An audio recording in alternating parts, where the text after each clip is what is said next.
Assalomu alaykum, qanday yaxshimi? Bugun men sizlarga o'zgacha bo'lgan g'aribcha nashtilik tayyorlashni demoqchi.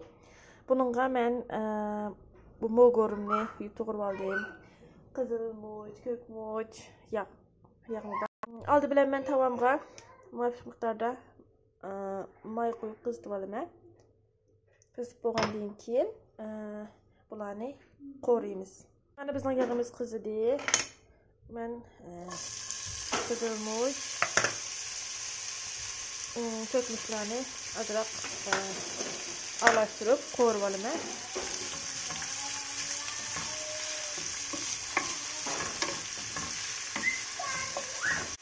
Mana bu shunchalik qo'ridim. Endi men mo'gorimni soldim. Mo'gorimni to'g'rab oldim. Buni azırak qo'rayman. Bu tayyor bo'ldi. Endi men o'timni o'chirib, buni bir tarafga olib qo'yg'ashtiraman. O'timni o'chirib etdim. Endi bir qachiga, ayrim bir qachiga 2 tal tuxumni chekaman. Men 2 tal tuxumni chekdim. Buningga muvofiq miqdorda tuz to'kib toza aralashtiraman.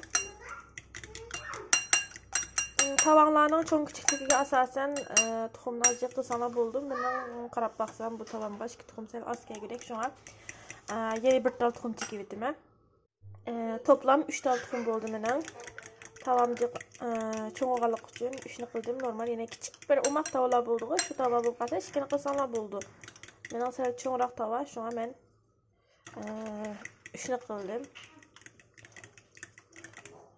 Mana biz bunga tuzdan qo'ydik. Endi biz bu tavamizni qizitdik. Bunga az miqdorda yog' to'kib hamma yeriga hamma yeriga tek sharatda nima qilib olasizlar. Ya'ni fırça yordami bilan fırça buni uyg'urcha nima deydi buni bilmadim. Mushuningda hamma yerini yog'lab olasizlar. Undan keyin bu tuxum aralashmamizni to'kamiz. Qazinimiz qizidi. Tuxumimizni aralashtirib olduk, töktük. Biraz maşında qalatib pişirimiz. Boş otda pişirimiz, ko'p ketmaslik uchun. Bu holatda bo'lganda biz bu aralashmamizni muvofiq miqdorda mushuning yan tarafiga biraz olamiz.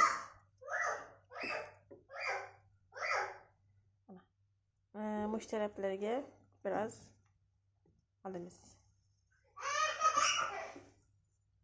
Aralashmani qo'rg'a vaqtda yoki tuz hech qanday bir narsa qo'shmaymiz uningga.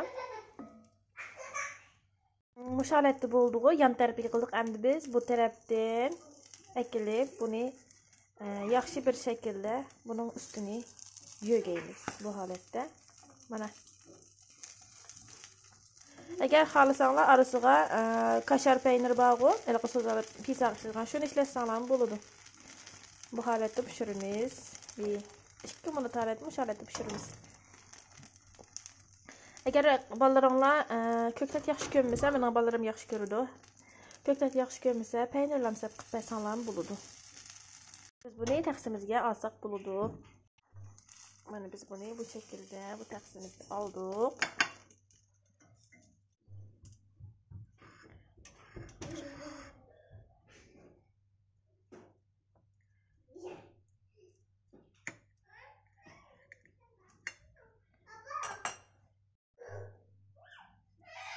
Mush holatda